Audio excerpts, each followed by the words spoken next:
Will be a reason fewer and fewer people are moving to Tampa Bay. We had an active season last year. Sure did. And according to a new study, affordability is really at the top of everyone's minds. The sound of foreclosure notices hitting mailboxes across Tampa Bay echoes like gunshots in the night. What was supposed to be Ron DeSantis' crowning achievement, his golden ticket to presidential glory, has turned into a nightmare of epic proportions. The Tampa Bay real estate market isn't just correcting, it's collapsing. It's burning to the ground while the governor watches his political legacy crumble with every bankruptcy filing and every emergency meeting behind closed doors. Moving companies tell me that instead of moving people to Tampa, they're now moving them out. This is the story of how Florida's most powerful politician went from ribbon-cutting ceremonies to panic-filled phone calls with economic advisors. How a market meant to prove that conservative governance works has become one of the biggest political disasters of 2025, and how 20,000 desperate families now face financial ruin while their leaders scramble to contain the fallout. The collapse starts right here, right now, and it's getting worse by the hour. 18 months ago, Tampa Bay looked unstoppable. Governor DeSantis stood on a pristine construction site overlooking the bay, cameras rolling, hard hat perfectly in place, declaring Florida the greatest success story in America. Behind him, cranes stretched across the skyline like a forest of steel. Investors poured in from London, Toronto, and Dubai. Luxury condos sold before ground was even broken, fueled by promises of zero income tax and endless sunshine.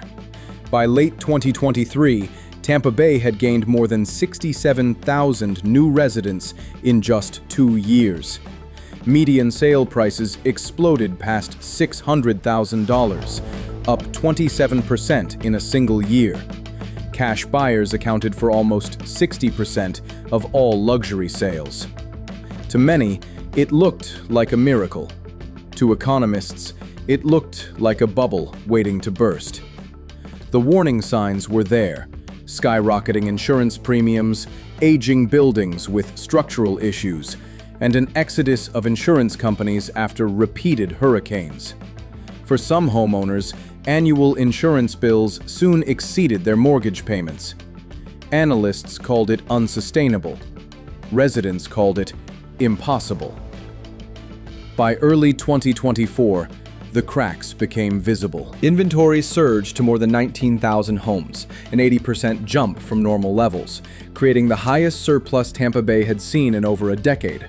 Property values began slipping, down 4.1% overall, with Pinellas County losing 6%, Pasco 4.3%, and Hillsborough 3.1%.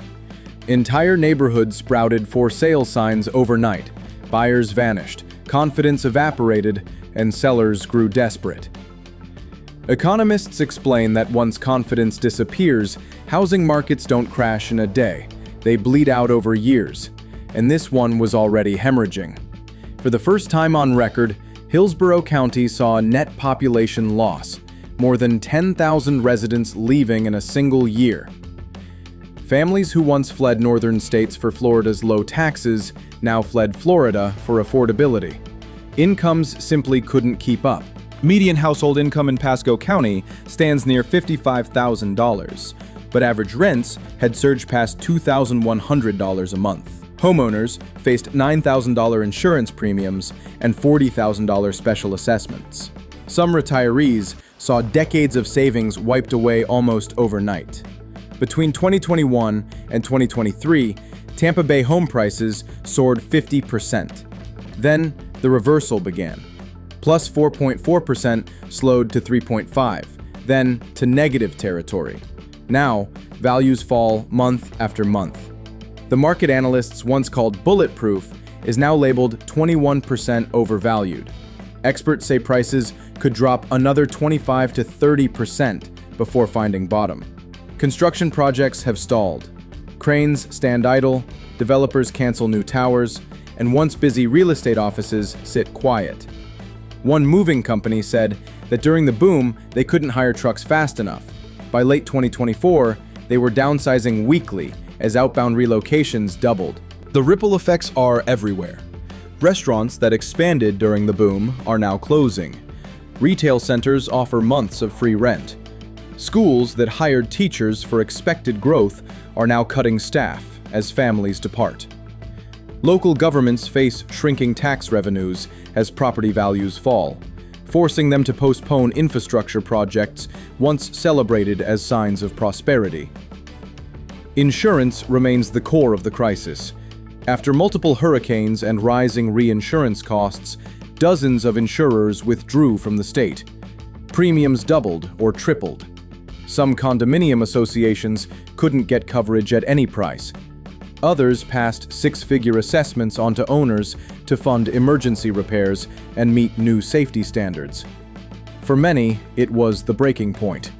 Buildings without insurance became unsellable.